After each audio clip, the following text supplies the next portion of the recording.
Make It Right, the manufacturing podcast. A quick search on Amazon will show you that there are more than 75 pages of books related to improving leadership skills. Leadership is a hot topic because it's hard. It's about personality, and people are complex. What does it take to be a leader? And how do you know if you have the personality to lead? How do you figure out if your personality is impeding your leadership success? And on top of all of that, leadership is changing because business is evolving rapidly. So what does it take to lead successfully in the 21st century? Welcome to the Make It Right podcast. Last week on the show, Dave McKeown of Outfield Leadership was my guest. He outlined the 4 leadership mindsets he's seen throughout his career as he studied and worked with leaders and their teams. If you missed that show, I encourage you to listen to it because I'm sure you'll recognize the 4 leadership mindsets. It's episode 46 of the Make It Right podcast, and it's called Reimagining the Art of Leadership. This week on the show, Dave and I continue our conversation with a look at the 3 levels of leadership maturity: captive, enterprise, and integrated. These can have a massive impact on your business, and interestingly, you can move from one level of leadership maturity to another, depending on the circumstance. We pick up the conversation as Dave outlines the levels of leadership maturity. So captive leaders, essentially in that stage, and by the way, there's the connection between the mindset and maturity. And so for a captive leader, they have an inability to think or value any of the other leadership mindsets. So if we have an innovator who is in a captive stage of maturity, for them, the only way that they can ever approach a problem is by going to a whiteboard and sketching something out. They have an inability to think about the world in any other way apart from the way that their mindset works. And in fact, they begin to think that everybody else is the problem.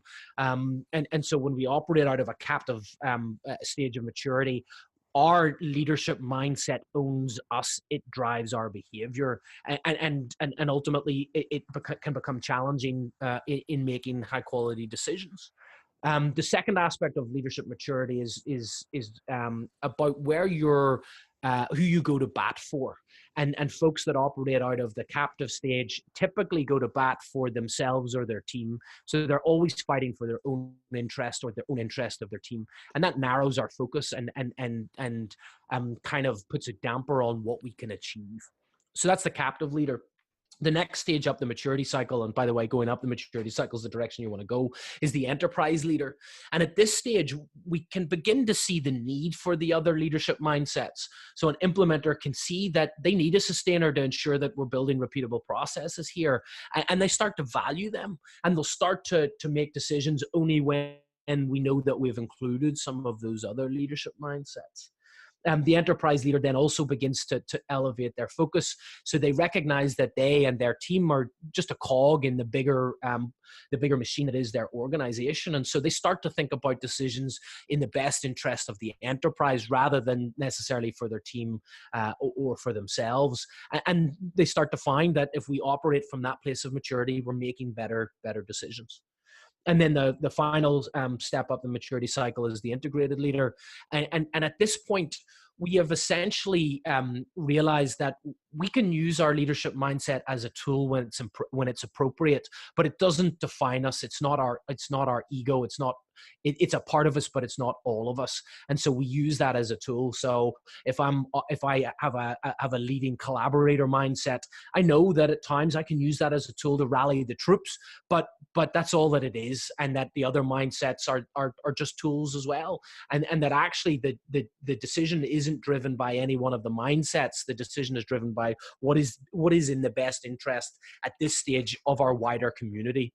So our integrated leader realizes that the cog of the team is part of the larger engine of the business, which is just another cog in a larger organism of the community around us. And so integrated leaders start to think about, well, how do these decisions that we're making impact our community around us, whether that's our town or our city or our state or our region or our country or the world.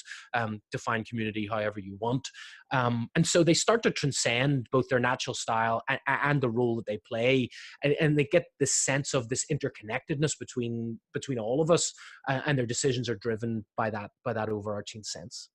So my guess is that for the most part, I mean, in the world today, and probably from what you've seen, I'm guessing that you've seen some integrated leaders, Yep. but for the most part, most would be enterprise, I'm guessing. Is that true?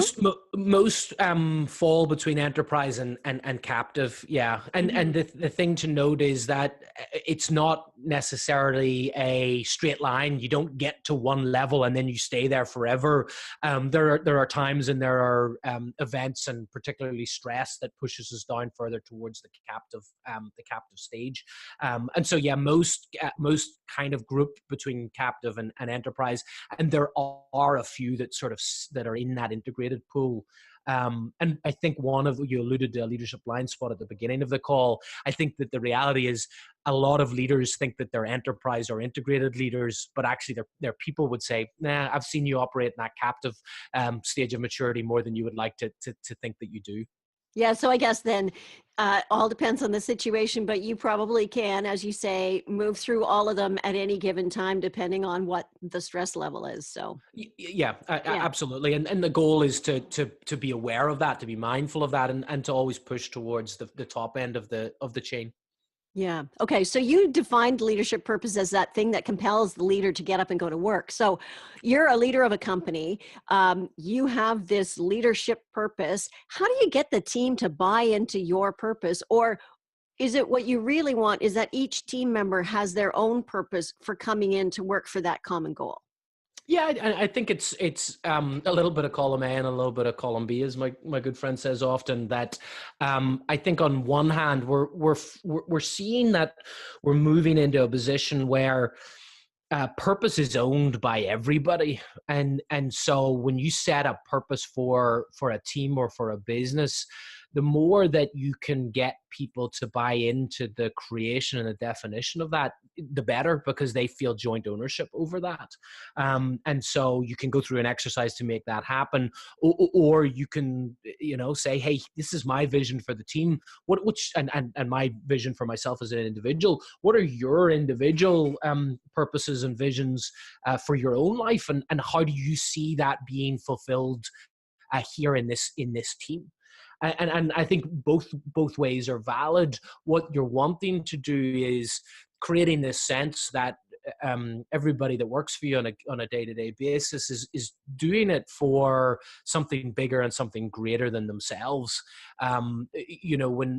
When we talk about that shift between the industrial era way of management and what we're moving to in the new phase, a big shift is this need for transcendentalism, for this feeling that what I'm doing is part of something bigger than who I am, and I want to therefore give my discretionary effort to push the business forward.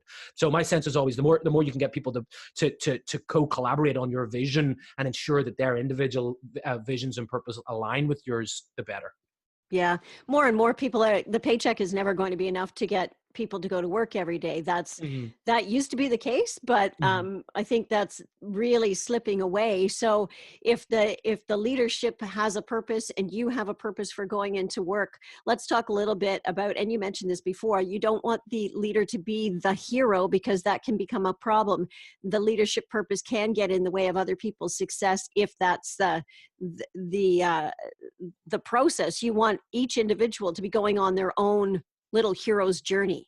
Yeah, and I think what we've seen, particularly in the last 20 years, is this push for acts of heroism in our business, where we're moving at a quicker and quicker pace, and the world is becoming more and more complex. That the only way we have historically seen that we can get things done is just by sheer feats of heroism, making diving catches and stealing victory from the jaws of defeat, and just constantly saving the day, saying yes, and then figuring out how we're going to deliver that later.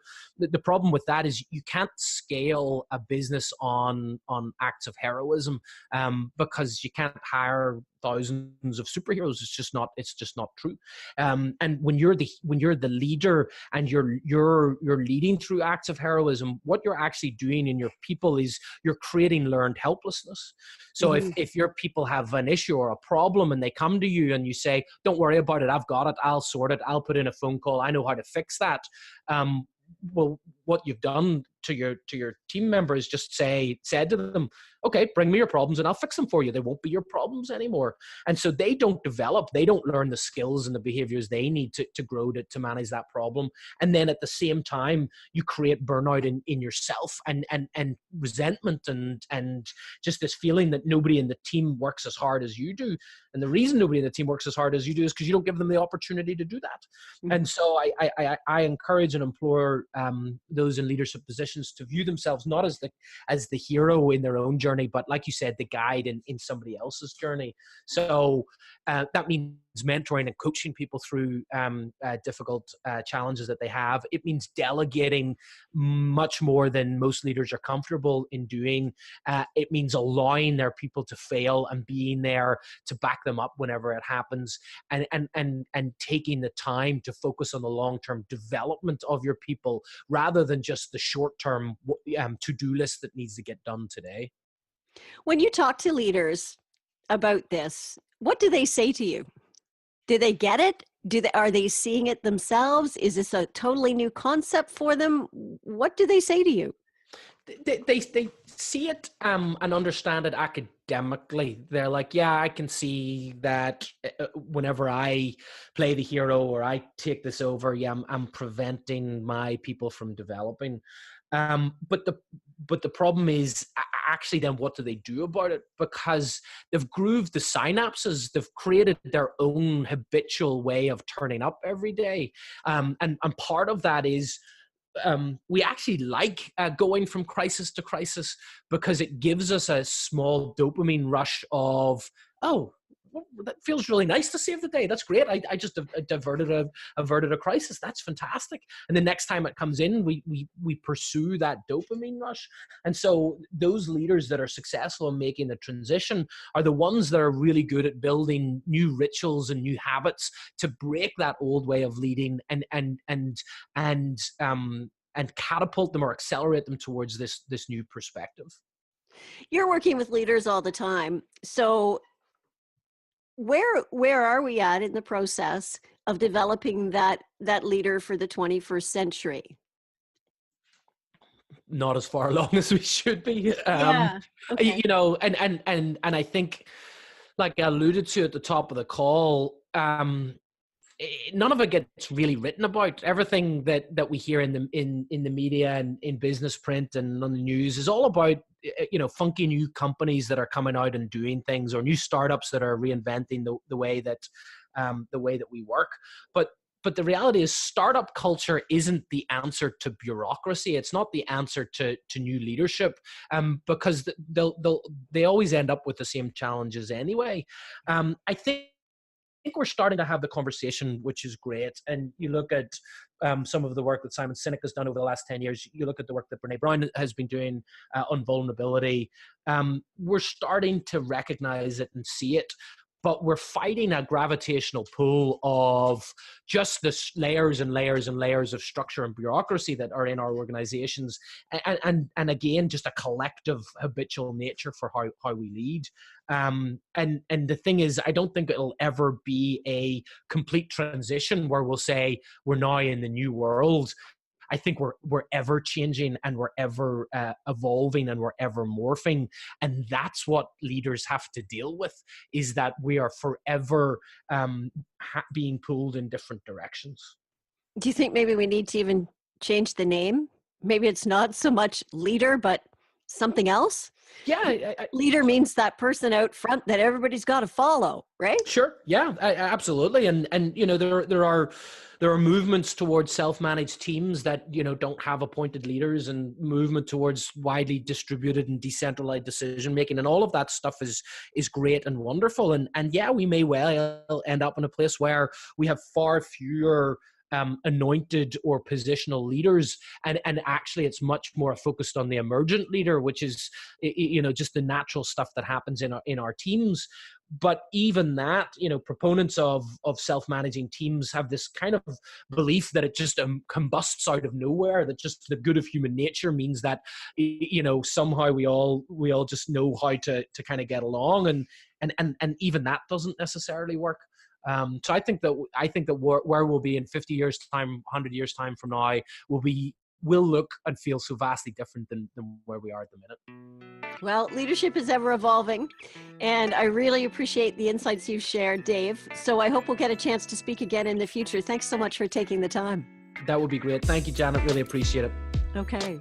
Dave McKeown is the founder and CEO of Outfield Leadership, and that is our show for this week. I hope you'll follow us on Twitter, LinkedIn, and Facebook, and subscribe to the podcast at iTunes, Google Play, Stitcher, Spotify, and YouTube.